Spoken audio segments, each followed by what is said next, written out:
Hi, Shay Lynch here, author of Monkey Business, creator of the Business Success Academy, director of Future State, where we give your business back its time. And welcome to another video on the Future State on Fiverr, where I'm sharing great strategies and content to help you take your business to the next level. Today I want to talk about performance, and I call myself a performance advisor. Why?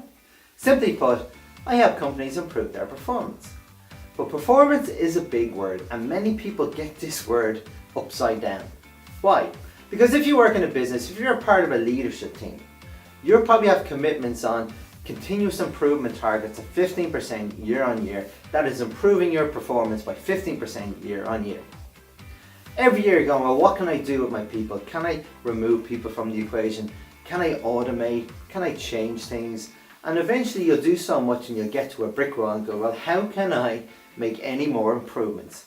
And it'll come one year when you say, I have no idea how I'm going to achieve those targets.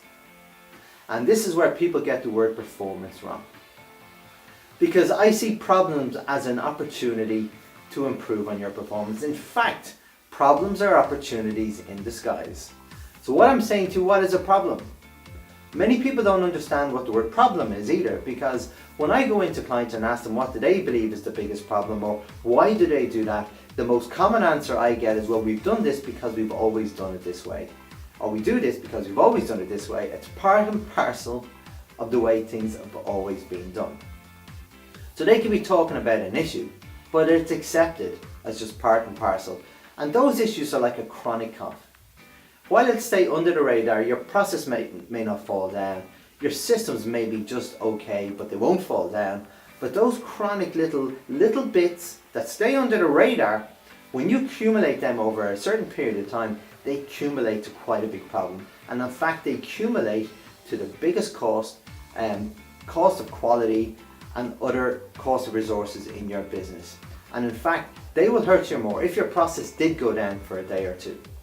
Your chronic issues are more costly to your business than those sporadic ones. But they stay under the radar and stay as part and parcel of the process. So what can you do about this? Well, I talk about issue tracking quite a lot.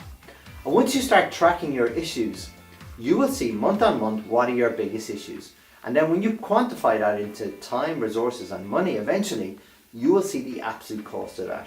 So once you understand your issues, you'll be able to do something about them. And that's where problem solving comes in. Because when you problem solve, on average, when I look at a process, I would imagine they're probably between the 60-70% efficient.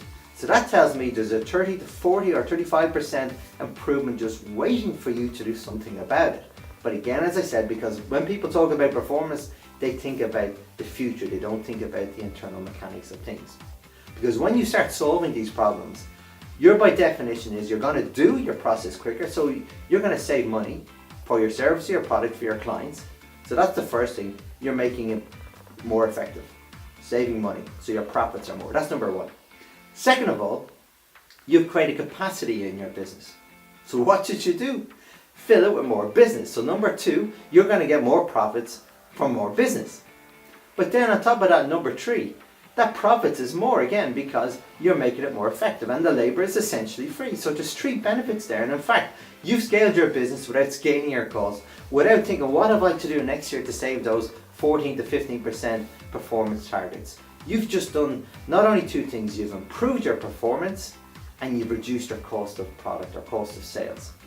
So by looking at your problems as opportunities to improve your performance is an absolutely fantastic strategy that you should be looking, and it's absolutely within your control and nobody else's. So what I say to that is when you have problems, you may not know that you have problems, but you have to encourage people to share those problems with you. People become very protective about problems. Why? Because when it's a problem in their area, they take it on them, that it's their fault, which is not true. What is really true is that the process has let them down. So your first goal is to let everyone know that it's not their fault if something's not going right, but you want them to share this information with you so you can help them make it better. Because what will happen is when you make that better, when you bomb the blame game, forget about blame. The only blame should be at the process for letting you down, folks. So when you bomb the blame game and embrace the air culture, as I like to call it, you will make fantastic improvements in your business. And again, it's something that I always come back to when I talk about it, is people helping each other, the law of reciprocation, where your teams are helping each other to help each other solve their problems. So over to you. There's no point in me telling you all this good stuff if you don't do anything about it. So what I want to ask you is, what are you going to do to start looking at your current internal mechanisms, your operations, your processes, to discover what internal issues you have? And then once you know what your issues, what are you going to do about them to make them better, to make your processes better, to make your people work with the process together, so you can get shared benefits and improve performance and improve profits for your business. This is Shay Lynch saying thank you for your time. If you have any questions, please get in touch. I'll be delighted to help. But in the meantime, I'm wishing you every success for your future business.